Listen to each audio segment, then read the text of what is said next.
हम इन दिनों में मनन कर रहे हैं प्रभु यीशु ने जो हमें प्रार्थना सिखाया है, जो हमें मत्ती रचित सुसमाचार के 6वें अध्याय में मिलता है।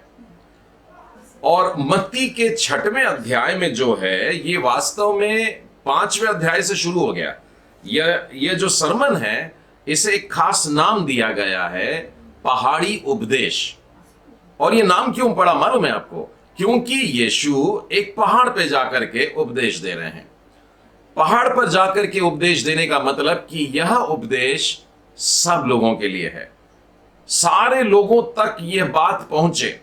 उन्होंने किसी मंदिर के अंदर जाकर या किसी के घर के अंदर रह करके नहीं, परंतु प्रभु यीशु ने पहाड़ पर जाकर के ये बात कही और ये पहाड़ी उपदेश कहलाया। और यदि आप इन वचनों को देखिए 5वें अध्याय के शुरुआत में ही जहां पर धन्य वचन है उसके भी ऊपर, यानी चैप्टर जस्ट स्टार्ट होता है और वहां पर यूं लिखा है, वह इस भीड़ को देखकर पहाड़ पर चढ़ गया। भीड़ को देखा और पहाड़ पर चढ़ गया क्योंकि वो सबसे बात करना चाहता था। लिखा है बैठ गया, उसके चेले उसके पास आए और तब वो अपना मुंह खोल कर उन्हें उपदेश देने लगा। मुंह खोल कर मतलब जोरदार आवाज में चिल्ला चिल्ला करके।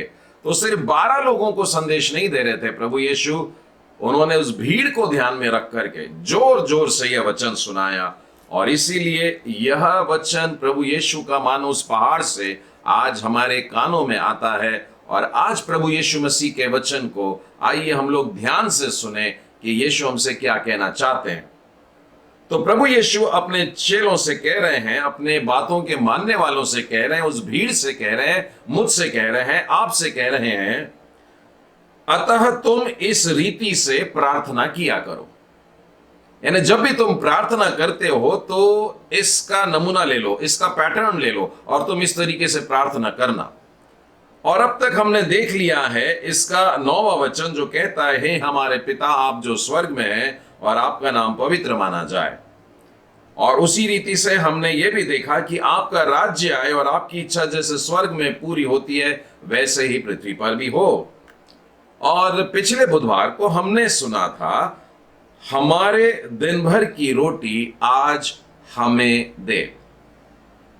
और आज हम मनन करने जा रहे हैं 12वें वाले वचन पर, मत्ती रचित सुसमाचार उसका 6वां अध्याय और उसका 12वां वचन। और जिस प्रकार हमने अपने अपराधियों को क्षमा किया है वैसे ही आप भी हमारे अपराधों को क्षमा कीजिए। 2 वाक्य हैं और एक वाक्य एक कंडीशन के साथ में स्टार्ट हो रहा है, कुछ बता रहा है ये वाली बात है इसीलिए ये वाली बात है। चलिए ये दोनों वाक्यों पर आज मनन करेंगे। यह रेफरेंस है मत्ती का 6वां अध्याय और उसका 12वां वचन। जो बाइबल नंबर्स को स्टडी करते हैं वे बताते हैं कि 6 यह अंक मनुष्यों का है और 6 का डबल मनुष्यों की जिम्मेदारी का अर्थ है।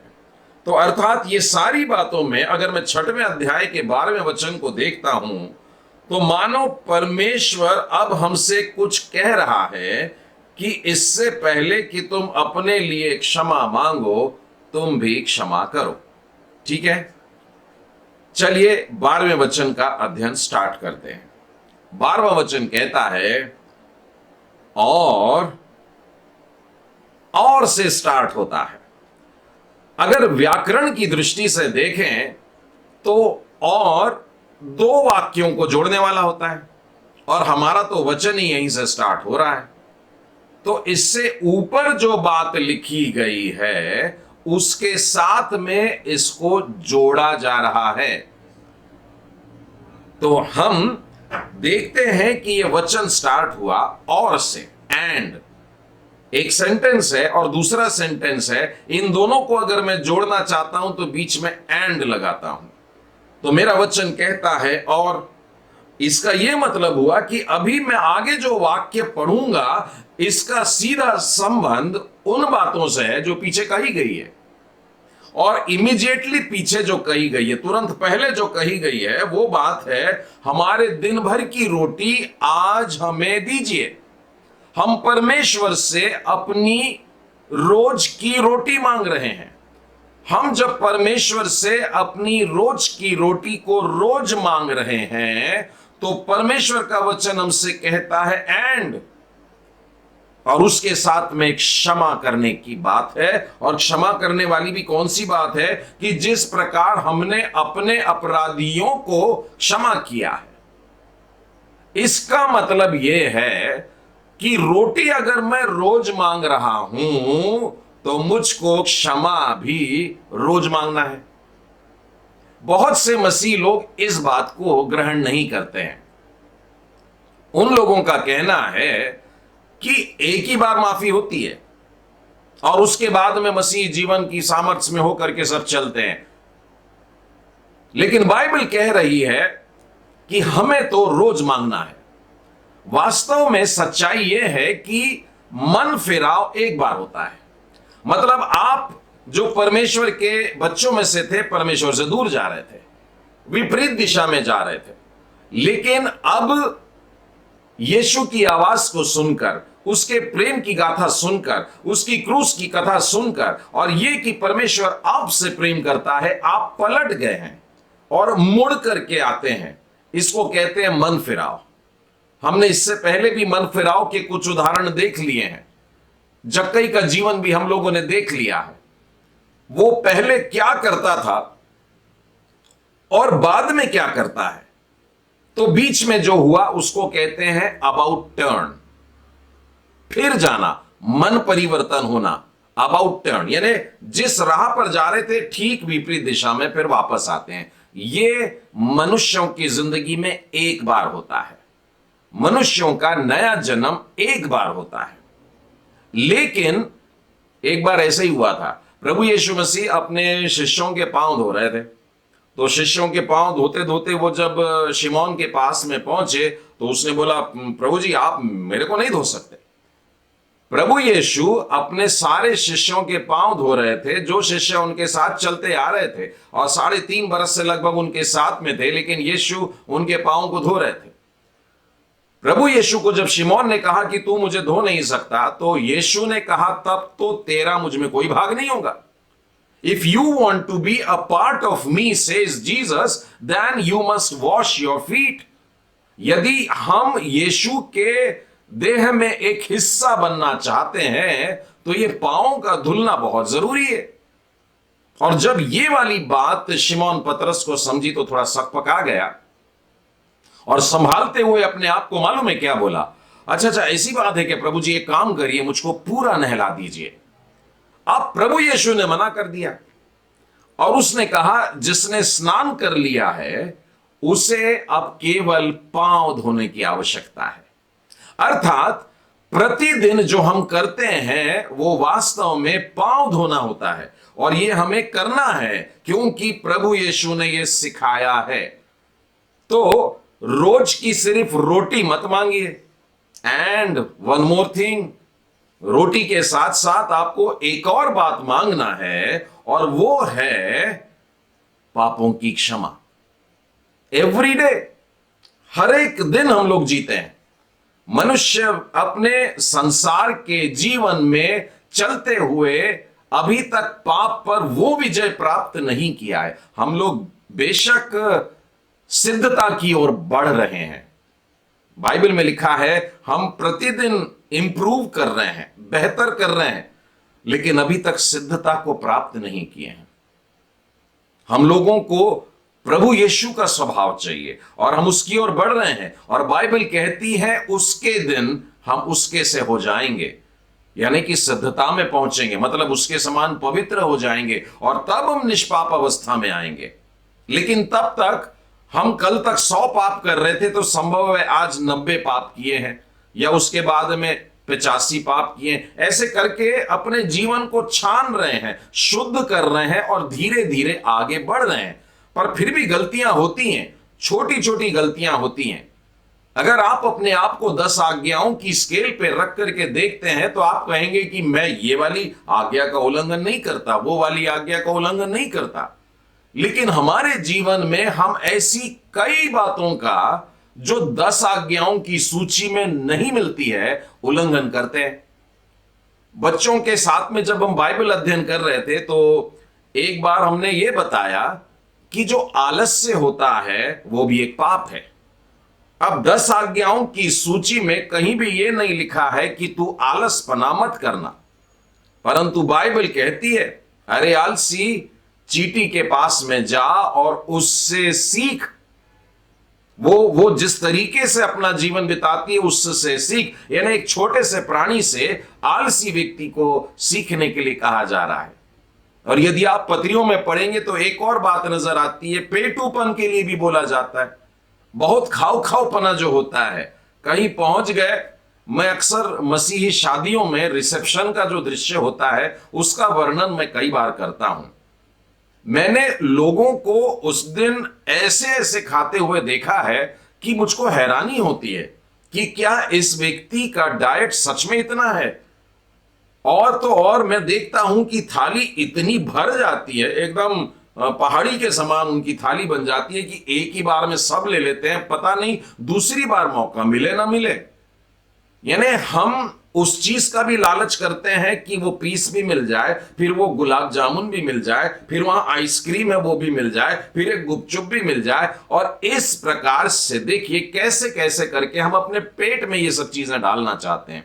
बाइबल में 10 आज्ञाओं में लिखा नहीं है कि तू पेटूपन वाली बात न करना, परंतु ऐसी 10 बातें और हैं जो 10 आज्ञाओं में नहीं मिलती, जिसका उल्लंघन हम करते चले जाते हैं।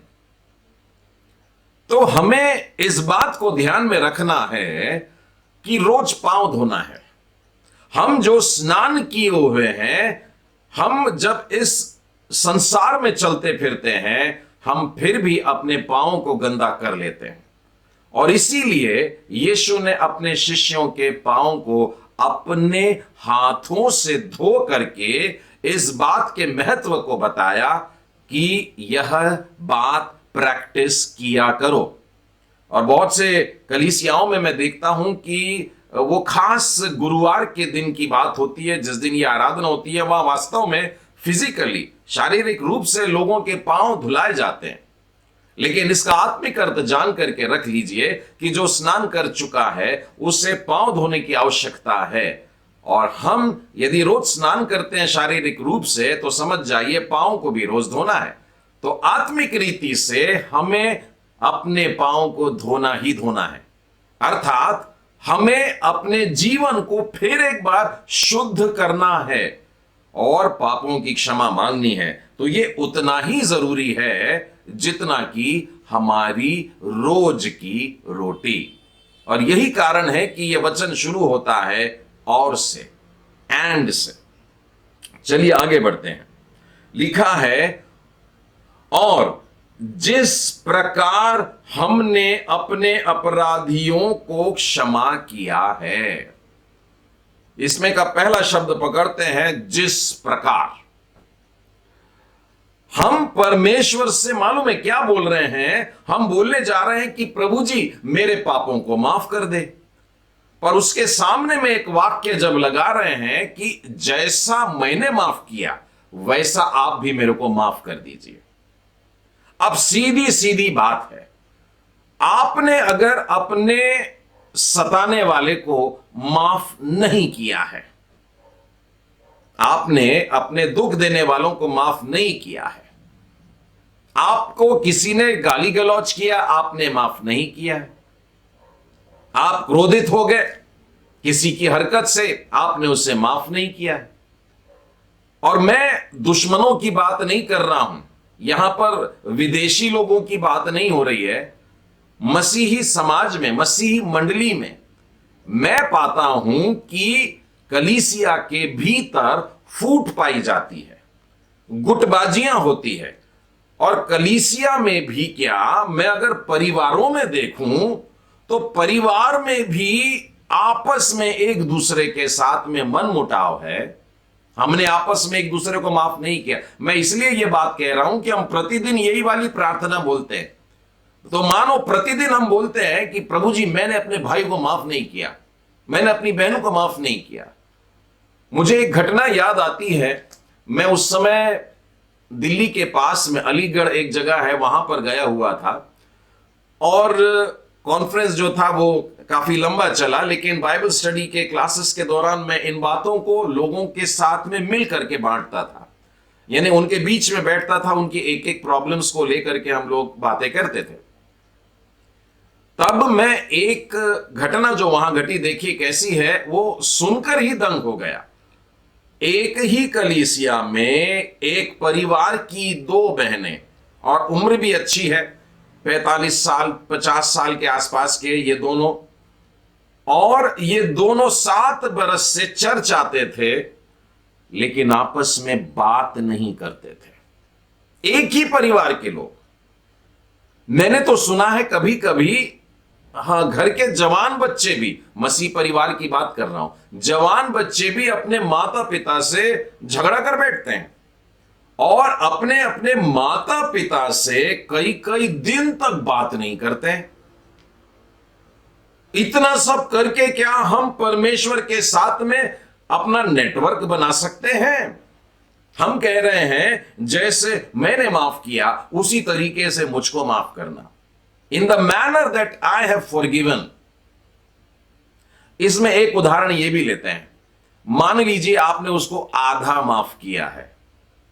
आधा माफ करना समझने में थोड़ा सा कठिन होगा, लेकिन यूं समझिए कि कुछ बाइबल में यह वाला वाक्य जो है उसमें अपराधियों के बजाय में लिखा है कर्जदार।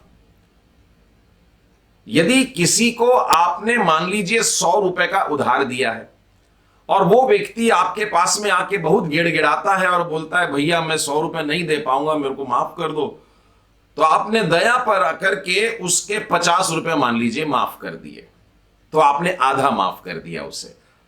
उसी रीति से क्या होता है, मन मुटाव में भी आप मन से आधा अधूरा माफ करते हैं। कभी कभार मैंने यह भी लोगों का दृष्टिकोण देखा है, जैसे कि मानो वे परमेश्वर के वचन से डरते हो और परमेश्वर के वचन से डर करके झगड़ा न करने का निर्णय लेते हैं। एक उदाहरण में मैंने यह पाया कि एक बहन, मंडली की एक बहन ने झगड़े में इस प्रकार से कहा, तो क्रिश्चियन कॉलोनी रहती है तो ऐसा नहीं है कि झगड़े नहीं होते हैं, जोर जोर से भी हो जाते हैं, कई बार तो दूसरों के घरों में भी सुनाई देते हैं। तो जब झगड़ा हो गया तो एक बहन ने बड़े चिल्ला करके बोली, मैं तो कुछ नहीं करती, पर देख लेना मेरा परमेश्वर तेरे को छोड़ेगा नहीं। यानी मेरे मन में एक क्रोध है जो मैं उगल नहीं पा रहा हूं, लेकिन मैंने उस सताने वाले को माफ नहीं किया। बाइबल कहती है पहले तू माफ करना, उसके बाद में मेरे से बात करना। यहां पर जो वाक्य क्षमा के लिए लिखा है, बाइबल में यह वाक्य कई बार आया है और कई बार अलग अलग तरीके से आया है, अलग अलग बातों के लिए आया है, और यहां पर क्षमा के बदले क्षमा आया। उसमें से एक दो उदाहरण हम आज भी देख लेंगे। यदि हमने क्षमा नहीं किया है तो परमेश्वर के सामने जाकर के ये कहने की हिम्मत कि जैसे मैंने क्षमा किया वैसा ही वाली क्षमा मुझको भी दीजिए। अब मैंने क्या बोला? यह बोला कि मैं तो तेरे को दंड नहीं देता, पर परमेश्वर तेरे को छोड़ेगा नहीं। अब आप समझ लीजिए कि आपके ऊपर क्या बीतने वाली है। आपने परमेश्वर को खुल्लम खुल्ला इनविटेशन दे दिया कि मेरे पापों की सजा दे दो, और बड़े भयानक तरीके से दे दो, दांत किटकिटा के दे दो। इस प्रकार से हम अपने जीवन पर दंड खुद ही ले आते हैं। हम लोग सोचते हैं कि हमसे गलती क्या हो रही, समझ में नहीं आ रहा, सब तो बड़ा अच्छा चल रहा है, लेकिन परमेश्वर हमको कहता है मन से क्षमा करने के लिए। तो हम कह क्या रहे हैं कि जिस प्रकार से, यानी हम जो कर रहे हैं वैसा ही वाला, जिस प्रकार से in the manner I am forgiving other people, God, you also forgive me in the same manner. इसका यह मतलब है कि परमेश्वर हमसे चाहता है कि हम पूरा क्षमा करें। पूरा क्षमा का मतलब होता है forgive and forget, यानी क्षमा कर दे और उसे भूल जा। आपको मालूम है ये वाला जो शब्द है forgive and forget, यिर्मयाह नबी की पुस्तक के 31वें अध्याय में मिलता है। ये वो अध्याय है जिसे नई वाचा का अध्याय कहते हैं। अभी तक यूं चल रहा था यिर्मयाह की पुस्तक में, तुमने गलत काम किया, तुमने किया, मैं तो दंड दूंगा, भयानक दंड दूंगा और तुमको गुलामी में रहना पड़ेगा और तुम्हारा जो राजा रहेगा तुमसे भयानक काम करवाएगा, तुम रोगे और बहुत सारी बातें दंड दंड दंड की। लेकिन 31 अध्याय में यिर्मयाह पलटता है और परमेश्वर के प्रेम के बारे में बात करना शुरू करता है और वहां पर वो बताता है कि देखो परमेश्वर अब तुमसे एक नई वाचा बांधने वाला है और ये नई वाचा जो होगी वो क्षमा की वाचा होगी। अगर आप बाइबल में भजन संहिता की पुस्तक में भी देखें या निर्गमन की पुस्तक में भी देखें, प्रभु परमेश्वर अपने आप को इंट्रोड्यूस कर रहे हैं, जहां पर वो अपने बारे में जो पहचान बता रहे हैं वहां पर वो यूं कहते हैं कि मैं तेरा क्षमा करने वाला परमेश्वर, यानी परमेश्वर मेरा क्षमा करने वाला, उसका एकलौता पुत्र क्षमा करने वाला, उसके बच्चे अब हम कहलाने वाले हैं। हम में से प्रत्येक जन यही चाहता है कि हम परमेश्वर की बच्चे कहलाएं, हम परमेश्वर की संतान कहलाएं, तो परमेश्वर पिता के गुण भी बच्चे में होने चाहिए। पिता में जो गुण है उसकी संतान में वही गुण मिलने चाहिए, तभी तो हम संतान कहलाएंगे। और उसका गुण है, उसका कैरेक्टर है कि वो क्षमा करता है। यूहन्ना 3:16 भी क्षमा का है कि परमेश्वर ने जगत से प्रेम करा है और वो जो प्रेम रखता है उसने इकलौते पुत्र को बलिदान होने के लिए दिया है। वो हमारे पापों के बदले बलिदान होता है और यीशु का लहू हमें सारे पापों से शुद्ध करता है। हमारे सारे पापों की क्षमा यीशु के लहू के कारण होती है, उस यीशु को जो परमेश्वर ने अपने इकलौते को भेजा। ये सारी बातें जो हैं वो परमेश्वर के उस प्रेम को बताती है जो क्षमा में है। तो एक मसीह प्रेम जो होता है वो क्षमा करने में है और सारी दुनिया मसीह के यानी कि परमेश्वर के इसी कैरेक्टर के सामने झुक जाती है। मैं एक उदाहरण बताना चाहूंगा। अगर आपको याद है 1999 की घटना है, 11 साल हो गए आज उस बात को। देखिए समय कितनी तेजी से जाता है। और ओडिशा की यह घटना है। शायद छोटे बच्चे इस बात को नहीं जानते होंगे, परंतु आप लोग जो मेरी उम्र के हैं या जवान बच्चे भी हैं वे जानते हैं। जो 1999 में ओडिशा में डॉक्टर ग्राहम स्टेन्स, एक बहुत ही दर्दनाक घटना थी और एक पप्पा अपने 2 छोटे छोटे बच्चों के साथ में एक आराधनालय के आंगन में एक जीप के अंदर रेस्ट कर रहे थे, आराम कर रहे थे, सो रहे थे उस रात को। और उस रात जो हुआ वो बहुत भयानक था और मैं परमेश्वर को धन्यवाद देता हूं। मैंने ये घटना का वर्णन पिक्चर में देखा है, इसलिए नहीं बोल रहा हूं।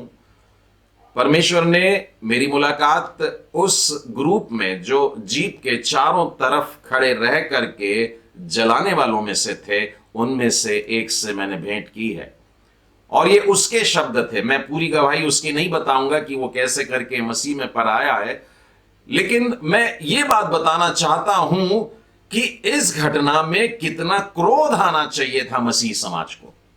और बहुत से लोग गुस्सा हो भी रहे थे, लेकिन यह गुस्सा एक दिन बाद जब डॉक्टर ग्राहम स्टेन्स की पत्नी ने टीवी पर और वो बातें जो अखबारों में छपी, हेडलाइंस में छपी, और हमारे देश का एक बहुत बड़ा पेपर है उसका नाम है हिंदू, और उस पेपर के सबसे मुख्य पृष्ठ पर आपको जानकर के हैरानी होगी, हेडलाइंस में लिखा था द क्रिश्चियन फॉरगिवनेस।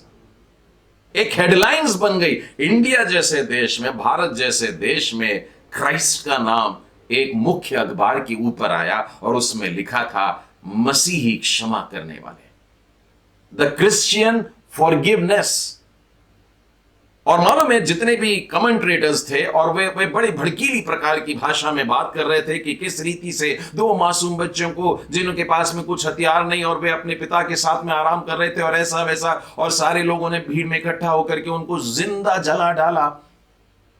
यानी ये कमेंटेटर्स ने ऐसा माहौल को एकदम गर्म कर डाला। और उसके बाद में जब पत्नी का इंटरव्यू लेकर के बताते हैं और वो बहन मिसेस स्टेन्स अपने जुबान से ये कहती है कि मैंने मेरे पति और मेरे दोनों बच्चों के मारने वालों को क्षमा कर दिया है। हैरानी। आप लोगों के साथ में भी शायद ऐसा कुछ हुआ होगा जैसे मेरे साथ में हुआ। जब मैं अगले दिन लोगों के बीच में था तो लोगों ने मुझको घेर लिया। वो जानते थे कि मैं मसीह हूं और मुझको घेर करके उन लोगों ने बोला, यार तुम मसीह लोग पागल हो क्या? मैं क्यों? उन्होंने कहा कि तुम्हारी इच्छा नहीं होती कि पलट करके वार करें। और यही मौका होता है जब हम लोगों को प्रभु यीशु मसीह का सुसमाचार सुना सकते हैं। बहुत से लोग इस प्रश्न को लेकर के परमेश्वर के सामने पहुंचते हैं कि परमेश्वर आपने कैसे करके उनको मरने दिया। लेकिन प्रभु यीशु इसको बलिदान कहते हैं। और जहां पर बलिदान है वहां पर एक बीज का मरना होता है, और जहां पर एक बीज मरता है वो वास्तव में वो बीज बोया जाता है, और जो बीज बोया जाता है वो फिर फलता है, वो पौधा बनता है, वो वृक्ष बनता है, और हजारों बीज उत्पन्न होते हैं। और इसीलिए ये वाली बातें जो थी और जिस भयानक रीति से उन लोगों ने मारा था और कैसे करके मारने वालों में से कुछ लोगों ने यीशु मसीह को ग्रहण किया, ये बातें सुनने को मिली। तब मालूम पड़ा कि उस स्थान में जहां पर सरकारी सिस्टम पहुंचने को डरता है, जिन जंगलों में आज तक जहां रास्ते नहीं है, मैं उड़ीसा की बात कर रहा हूं, वहां पर भी मसीही मिशनरियों ने पहुंच करके सुसमाचार रखा है। और ये व्यक्ति जो थे वो बीमारों के बीच में, वे वैद्य थे, डॉक्टर थे, और वहां के गरीब लोगों का उपचार किया करते थे। यानी हम कितना कुछ डिमांड कर सकते थे, लेकिन हमारा डिमांड आज एक ही है कि प्रभु यीशु मसीह का सुसमाचार हमारे जीवन के द्वारा फैले। प्रभु यीशु मसीह के जीवन से भी मैं यही बात देखता हूं कि प्रभु यीशु ने यह प्रार्थना हमको सिखाया है। क्या प्रभु यीशु मसीह खुद इस बात को प्रैक्टिस करते थे? बहुत बार किए, लेकिन मैं लूका के 23वें अध्याय और उसके 34वें वचन को सामने रखता हूं। जी हां, प्रभु यीशु मसीह जब क्रूस पर थे, यानी बड़े दर्द में थे, अब देखिए लोगों ने खीले ठोके हुए हैं और उनके सर पर कांटों का ताज है और उनके पूरे शरीर को छलनी छलनी कर दिया है।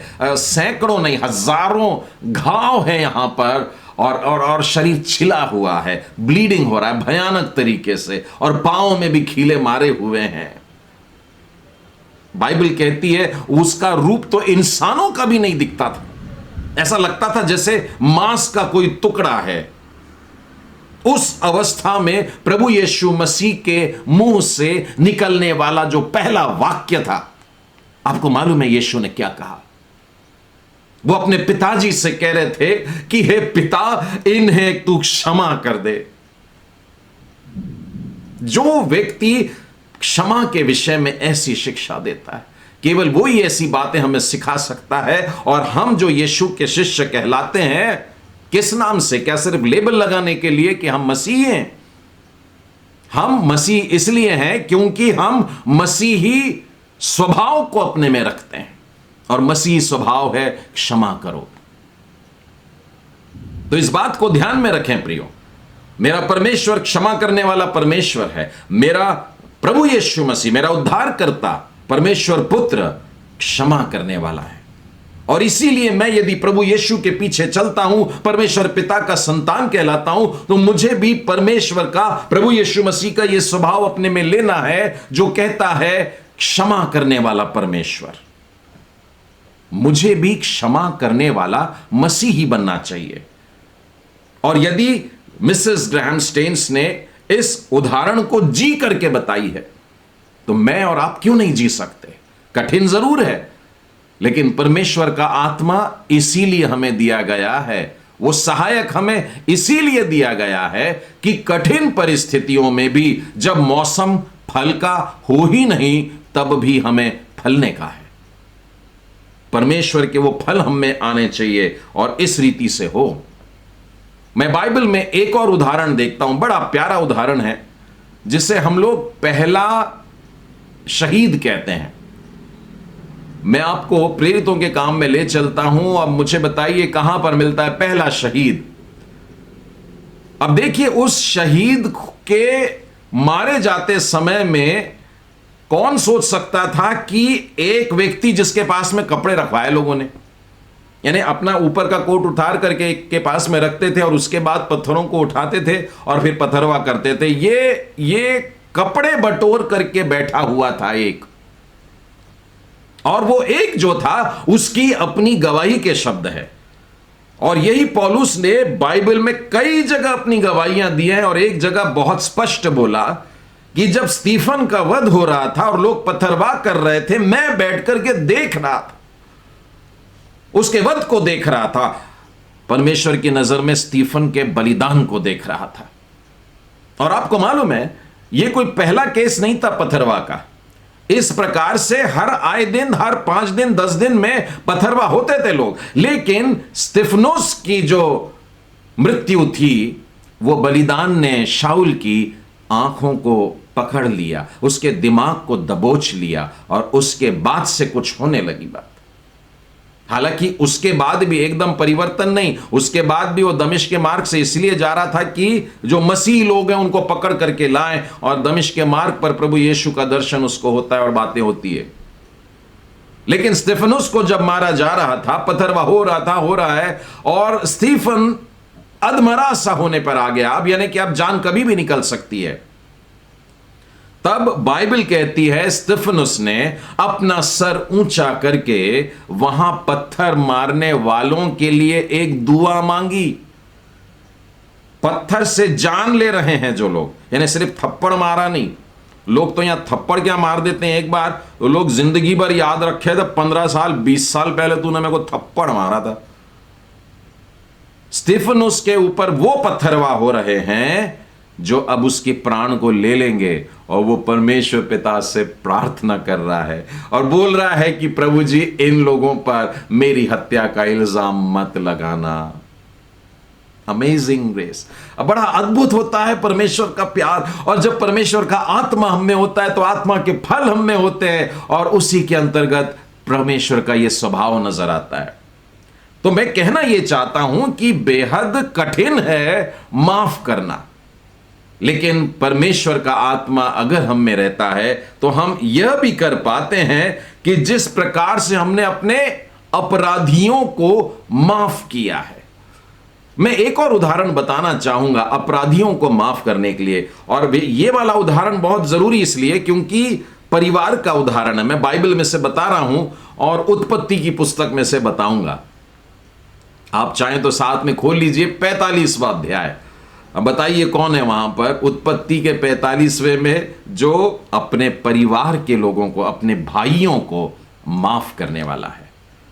आज यूसुफ ऐसी कुर्सी पर बैठा है जहां से वो एक छड़ी उठा दे, और छड़ी काहे के लिए, तलवारी उठा देता और याद करता कि तुमने मुझे गड्ढे में ढकेला, तुम लोग मुझको रोज गालियां देते थे, तुम लोग रोज मुझको सताते थे, तुमने मुझको गुलाम करके बेचने को डाल दिया, तुम्हारे कारण मैं कैसी दुर्दशा में गुलामी में रहा, तुम्हारे कारण मैं कैसे जेल खाने में पड़ा रहा, तुम्हारे कारण। लेकिन इस बारे में बात ही नहीं कर रहा है वो। क्षमा करने वाला मन जो होता है वो लोगों के पाप पर नजर नहीं करता, परंतु परमेश्वर के प्लान पर करता है। हालेलुया। जब आप तकलीफ में पड़ते हैं तो आप यूसुफ को याद करके सोचना कि परमेश्वर ने कल का दिन बड़े आशीषमय तरीके से आपके लिए तैयार करके रखा है। जब आप गड्ढे में ढकेल दिए जाते हैं अपने लोगों के द्वारा, अपने लोग मतलब वो 12 लोग थे जो 12 गोत्र कहलाते हैं, यानी परमेश्वर ने जिनको खास रीति से चुना था, जिनके पप्पा का नाम इज़राइल रखा था, उन लोगों ने गड्ढे में ढाल दिया है।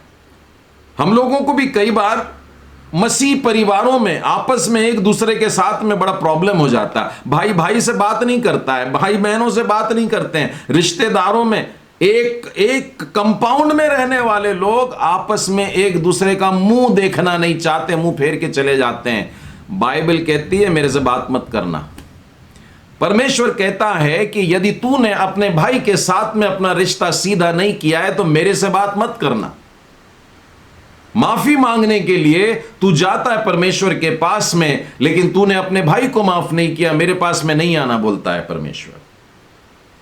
अब देखिए, यूसुफ के सामने भाई खड़े हैं और यूसुफ अभी तक दुभाषी की मदद से बात कर रहा है कि ये इजरायली लोग, इब्री लोग बात क्या करते हैं।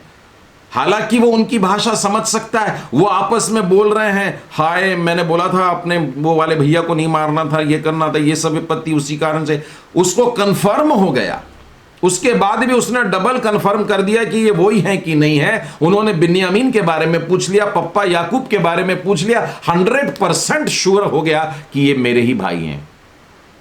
उसके बाद उसने चाबुक नहीं उठाया, उसने तलवार नहीं उठाया, पर अपनी बाहों को फैला करके कहता है मैं तुम्हारा भैया हूं। उसने बोला मैं तुम्हारा भाई हूं, मैं यूसुफ हूं। इस तरीके से अपने आप को प्रकट किया। बाइबल कहती है वो चिल्ला चिल्ला करके रो रहा था। उसने बाकी लोगों को वहां से निकाल दिया, चले जाओ, मैं अपने भाइयों को अपने गले लगा करके जी भर के रोना चाहता हूं। और आपको मालूम है उसके भाई लोगों की अवस्था क्या थी। उसके भाई लोगों की यह अवस्था थी कि वो डर रहे थे, वो करीब नहीं आ रहे थे, वो अपना सर झुकाए हुए थे, क्योंकि यूसुफ उस देश का प्रधानमंत्री था और इजिप्ट उन दिनों में पूरी दुनिया पे राज कर रहा था और राजा ने सारा अधिकार यूसुफ के पास में दे दिया था, तू जो बोलेगा वही होगा। लेकिन आपको मालूम है यूसुफ ने क्या कहा? पुरानी बातों में से कुछ न याद करके बोला, परमेश्वर ने मुझको तुम्हारे आगे भेज दिया। इस वाक्य का अर्थ समझते हैं आप क्या होता है? परमेश्वर ने सेवा करने के लिए, तुम्हारी सेवा करने के लिए मुझको आगे भेजा है।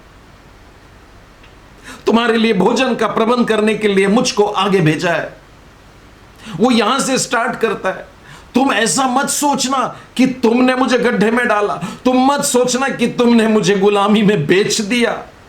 तुम ये बात को ध्यान दो, परमेश्वर ने मुझको तुम्हारी सेवा करने के लिए, तुम्हारे रोटी का प्रबंध करने के लिए, तुम्हारी सुरक्षितता के लिए, तुम्हारे जीवन के लिए मुझको आगे भेजा है।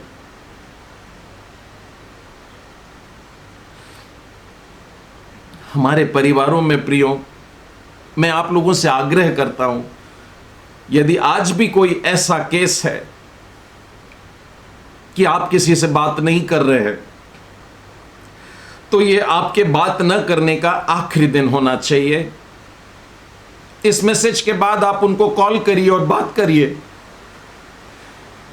उनसे माफी मांगिए। आपको एक बात और बताना चाहूंगा, जब मैंने आपसे कहा ना माफी मांगिए, तो हो सकता है आपके मन में ऐसे विचार आए होंगे, मैं क्यों माफी मांगू। मसीह लोगों में अभी तक 100 झगड़े जो सुलझे नहीं हैं, उनमें से 99 झगड़े इसीलिए ही नहीं हुए हैं जो सुलझते हैं, क्योंकि एक व्यक्ति उनमें से झुकना ही नहीं चाहता है। मैं आपको बाइबल में से बताना चाहता हूं कि किसे झुकना चाहिए। मरकुस रचित सुसमाचार उसके 11वें अध्याय में लेकर के चलता हूं। मरकुस 11 और उसके 25वें और 26वें वचन को बताऊंगा। मरकुस 11:25 में देखिए क्या लिखा है, और जब कभी तुम खड़े हुए प्रार्थना करते हो, तो यदि तुम्हारे मन में किसी के प्रति कुछ विरोध हो तो क्षमा करो।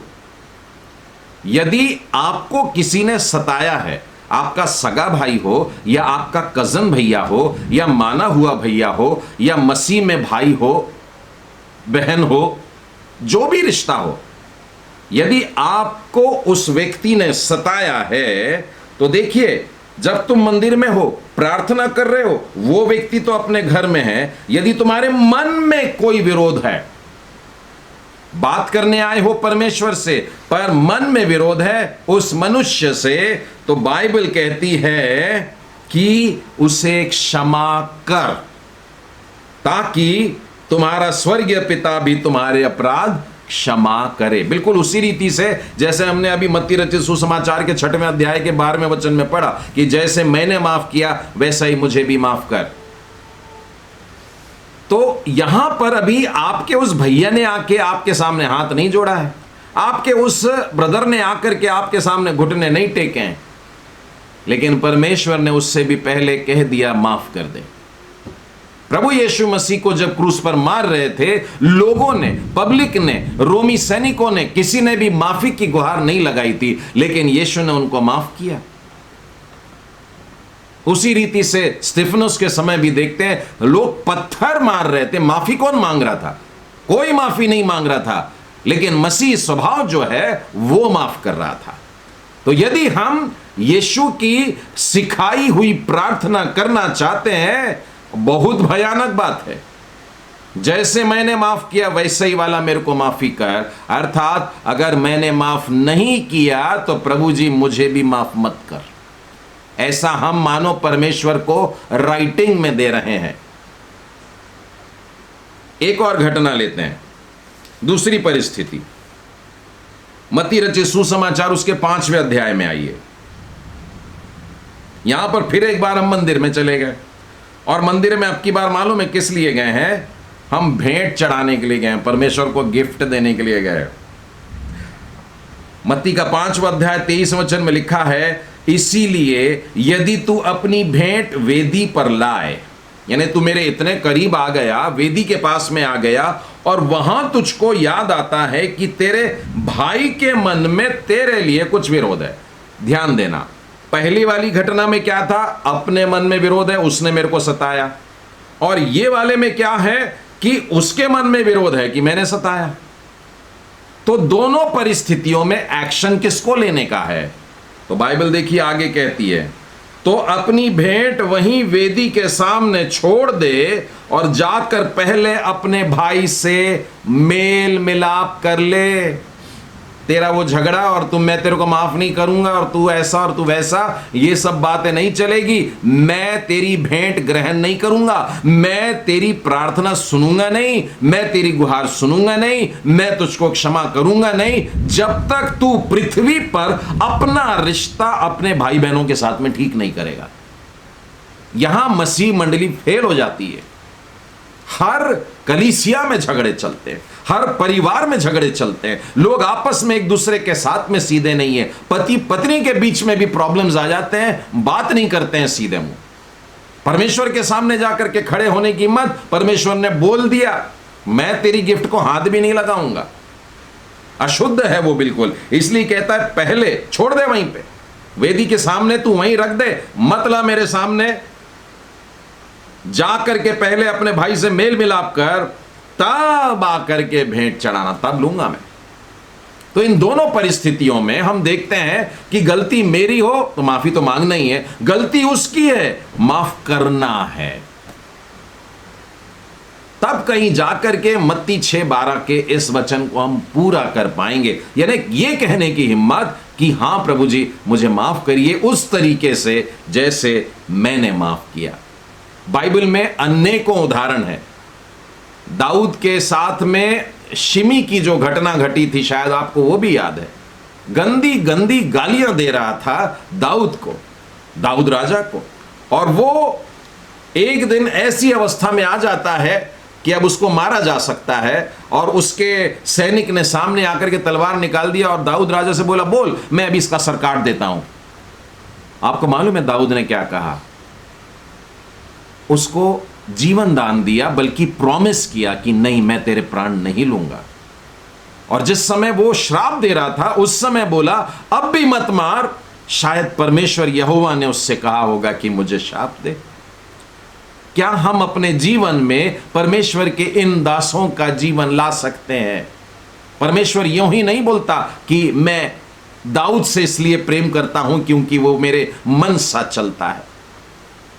मूसा के लिए इसलिए नहीं बोलता अपना मित्र करके, परंतु इसलिए क्योंकि वो उसका स्वभाव रखता है। एक घटना वहां से भी बताना चाहूंगा। अगर आप गिनती की पुस्तक में देखें तो वहां पर एक घटना है जहां पर वो एक कुशी स्त्री से विवाह करता है और तब उसके भाई और उसके बहन जो रहते हैं वो उससे गुस्सा हो जाते हैं। ये घटना आपको गिनती की पुस्तक और उसके 12वें अध्याय में मिलेगी। और जब यहां पर यह घटना होती है तब उसके भाई बहन ही बड़े चिल्ला उठते हैं, क्या तू ही अकेला भविष्यवक्ता है? क्या तेरे साथ ही परमेश्वर बात करता है? मूसा उस समय शांत रह करके सुन रहा है। और उसके बाद परमेश्वर ने ये बातें सुन लिया। परमेश्वर ने कहा मंदिर के सामने आ जाओ। तंबू के सामने, मिलाप वाले तंबू के सामने वहां पर उनको बुलाता है और वहां पर दंड देता है। और ऐसा भयानक दंड कि मिरियाम का पूरा शरीर सफेद पड़ जाता है और ऐसा जैसे कि अब उसको मंडली से निकाल देना चाहिए, वो खेमे में से निकाल देना चाहिए, उस कैंप में से निकाल देना चाहिए। लेकिन उस घड़ी बाइबल बताती है मूसा परमेश्वर के सामने गिर पड़ा। और मूसा यानी जिसको सताया गया था उसके सामने तो मौका था, बोल सकता था देख अच्छी मजा आई है भी तेरे को, मेरे को सता रही थी, मेरे को शराब दे रही थी, मेरे को बुरा बोल रही थी, अच्छा लगा। ऐसा कुछ नहीं करता है, परंतु रोता है, गिड़गिड़ाता है और परमेश्वर के सामने जाकर के अपनी बहन के लिए विनती रखता है। और केवल अपने भाई और बहन के हैं इसीलिए विनती कर रहा है, यह भी बात नहीं है। एक बार तो मूसा के सामने ऐसी परिस्थिति आ गई थी कि उसने इजराइलियों के लिए, सारे लोगों के लिए अपने आप को सामने यह कह करके रख दिया कि प्रभु जी अगर इनको तू मारना चाहता है तो मेरा नाम तू पुस्तक से हटा दे, मेरे को मार डाल। ऐसी मध्यस्थी क्या हम अपने सताने वालों के लिए कभी करते हैं? ये वाक्य जो है ये उन लोगों के लिए हमारी दुआएं हैं और प्रूफ है कि परमेश्वर जिसने मेरे को सताया है मैंने उनको माफ किया है। हम परमेश्वर के पास रोज जाकर के बोलते हैं कि प्रभु जी जितनों ने मुझे दुख दिया था मैंने उनको माफ कर दिया है, इसलिए तू भी मुझे माफ कर। मैं एक छोटी सी बात बताने के बाद मैं समाप्त करना चाहूंगा कि हम लोग उस परमेश्वर के बच्चे हैं जिस परमेश्वर ने पहले हमको क्षमा कर दिया है। परमेश्वर ने जिस रीति से प्रभु यीशु मसीह में जिस रीति से हमें क्षमा किया है उसी रीति से हमें भी दूसरों को क्षमा करना है। इफिसियों की पत्री और उसका 4 अध्याय 32वें वचन में ऐसा लिखा है कि पहले उसने हमको फॉरगिव किया है, इसलिए हम भी उस लोगों के साथ में जिनके साथ में हम रहते हैं उन लोगों को माफी करें। यदि हम क्षमा करते हैं तो वास्तव में हम आशीष पाते हैं।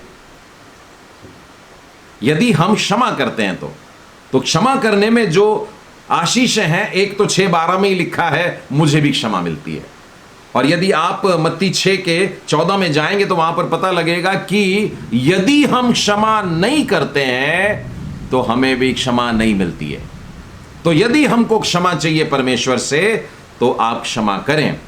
दूसरी बात, इसको 2 कुरिन्थी के हम लोग 2 अध्याय में पा सकते हैं और वहां पर यह लिखा है कि जब हम लोग क्षमा करते हैं तो मेल मिलाप का आत्मा काम करता है, अर्थात फेलोशिप जो होती है, हम लोग आपस में मेल मिलाप से प्रेम से रहते हैं, गले लग करके रहते हैं, एक दूसरे का हाथ थाम के रखते हैं, एक दूसरे के सुख और दुख के समय में दौड़ दौड़ करके आते हैं। तो ये जो सहभागिता है कब रहेगी? जब हम एक दूसरे को माफ करते हैं। और उसी रीति से एक तीसरी बड़ी आशीष है कि हम प्रतिदिन धुलते जाते हैं। संडे का जो मैसेज था वो इस बारे में था कि हमें पवित्र बनना है और परमेश्वर पवित्र इसलिए पवित्र बनना है और दिन दिन हम धुलते जाएं, बढ़ते जाएं, प्रभु में शुद्ध होते जाएं और पवित्रता की तरफ बढ़ते जाएं। ये बात आप याकूब की पत्री में और उसके 5वें अध्याय में देख सकते हैं। तो यदि हम क्षमा करते हैं तो हमारे लिए बहुत सारी आशीषें परमेश्वर रखता है। तो जैसा मैंने क्षमा किया वैसा ही मुझे भी क्षमा मिलेगी। एक छोटा सा उदाहरण बता करके समाप्त करना चाहूंगा और ये एक दृष्टांत है। 2 छोटे दृष्टांत बता देता हूं। चलिए, पास पास में ही है। लूका के 15वें अध्याय में एक क्षमा का दृष्टांत मिलता है। एक बेटा अपने पप्पा से माफी मांगता है। आप देखिए कि ये बेटा किस परिस्थिति में था। पप्पा को धोखा दिया, जीते जी पप्पा को मार दिया और अपनी संपत्ति का पैसा लेकर के चला गया, उड़ा दिया, खत्म हो गया, भिखारी बन गया। फिर जा करके काम ढूंढता है, काम नहीं मिल रहा, सबसे ओछा काम मिला, सुअर चराता है। सुअर चराने के लिए जब बैठा तो पप्पा की याद आई और वहां पर वो कहता है मैं अपने पप्पा के पास जाऊंगा और जाने के बाद कहूंगा कि मैंने तेरे विरुद्ध में, स्वर्ग के विरोध में और तेरे विरोध में पाप किया है, मुझे अपना नौकर बना करके रख ले। तो जब क्षमा मांगने की इच्छा हुई तो इतनी नम्रता कि नौकर बनने को तैयार हूं, बस तेरे पास में रहने देना। परंतु जब वो आता है, बाइबल बताती है उसका पप्पा दौड़ करके जा रहा है और मैं अंदाज लगाता हूं इस दृश्य को कि उस बेटे ने कहा होगा कि पप्पा मैंने तो पप्पा कहां सुन रहे हैं, पप्पा उससे लिपट गए हैं, पप्पा उसको चूम रहे हैं, इधर इधर इधर इधर, अरे मेरा बेटा मेरा बेटा मेरा बेटा आ गया, वापस आ गया। और मालूम है लोगों को चिल्ला करके अपने नौकरों को बोल रहे हैं जल्दी से अच्छा कपड़ा, इसको नहलाओ धुलाओ, अच्छा कपड़ा पहनाओ। और लिखा है अंगूठी पहना दे। अंगूठी का मतलब होता है अधिकार, यानी उसके पास में वो पावर। और उसको जूतियां भी पहनाने के लिए बोला, मतलब मेरे घर में नौकर नहीं, उन दिनों में नौकरों को नंगे पैर या नंगे बदन भी रहना पड़ता था। तो इसको कपड़ा पहनाओ, बेहतरीन कपड़ा पहनाओ और उसके पांव में जूती दो, वापस रिस्टोर करता है। और उसको कहता है अंगूठी भी दो, अधिकार भी देता है। ऐसा माफ करने वाला स्वभाव हमारा परमेश्वर हमको ऐसा माफ करता है। ये दृष्टांत जो है ये एक पापी के परमेश्वर के पास लौटने का दृष्टांत है। तो परमेश्वर ने हमको कैसा माफ किया सोचिए। तो परमेश्वर ने जब हमको मसीह में ऐसा माफ किया है तो हमको कैसे माफ करना चाहिए। चलिए लूका के अध्याय में एक आखिरी दृष्टांत बता करके समाप्त करना चाहूंगा। हमने लूका के 15वें अध्याय को देखा था अभी, लेकिन अभी मैं लूका के 12वें अध्याय से बता रहा हूं। यहां पर भी एक दृष्टांत है।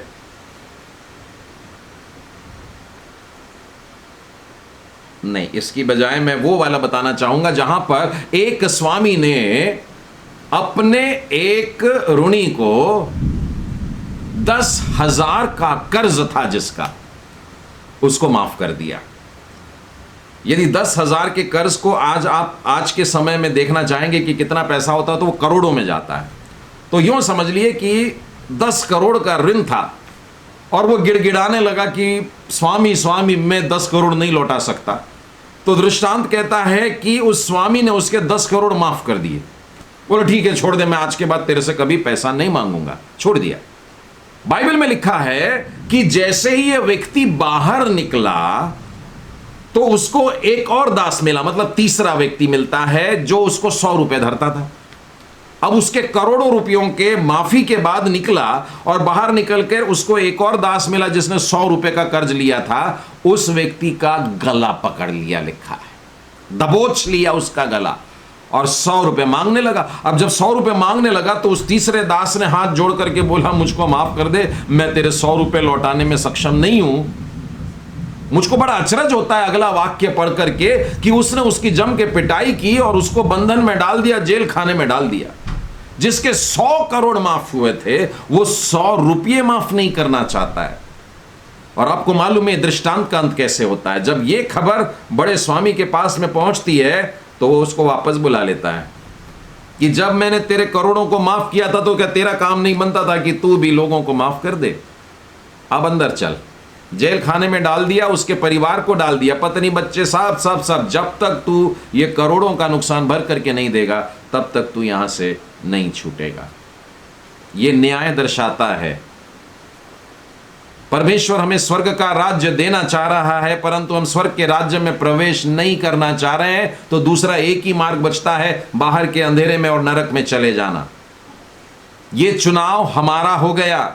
हमने लोगों को माफ नहीं किया तो हमने अपने लिए दंड चुन लिया है, हमने अपने लिए नाश चुन लिया है, हमने अपने लिए नरक चुन लिया है।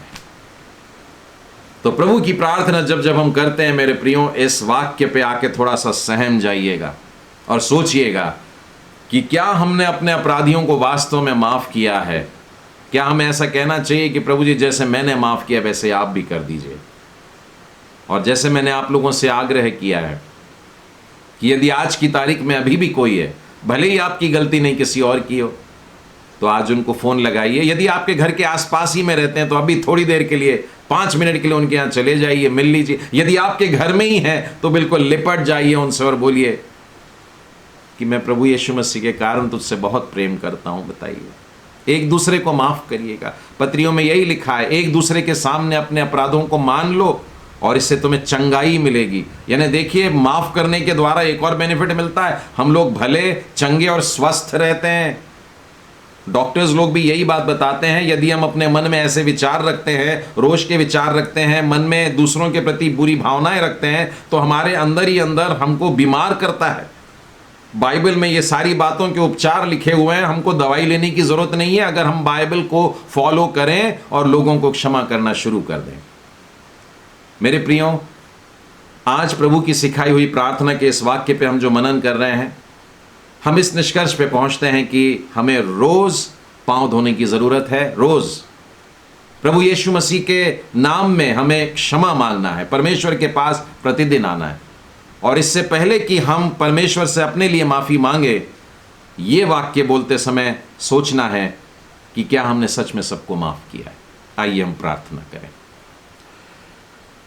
जीवते सर्वशक्तिमान प्रेमी परमेश्वर पिता, आज की इस सुंदर शाम के लिए धन्यवाद। आज आपके पवित्र वचनों के लिए धन्यवाद। आज आपके भयानक वचनों के लिए धन्यवाद। न्याय सुनाने वाले वचन के लिए धन्यवाद। हे प्यारे परमेश्वर पिता, आज जितने भी प्रियजन जुड़ करके बाइबल अध्ययन में है, प्यारे प्रभु जी, हर एक पर आप अपने पवित्र आत्मा का हाथ रखिए। और हे प्यारे परमेश्वर पिता, कठोर हृदयों को इसी समय मोम का कर दीजिए, नरम कर दीजिए। और जैसे आपकी नई वाचा कहती है, मैं तुम्हारे हृदय पर अपने वचन को लिखूंगा, लिख दीजिए।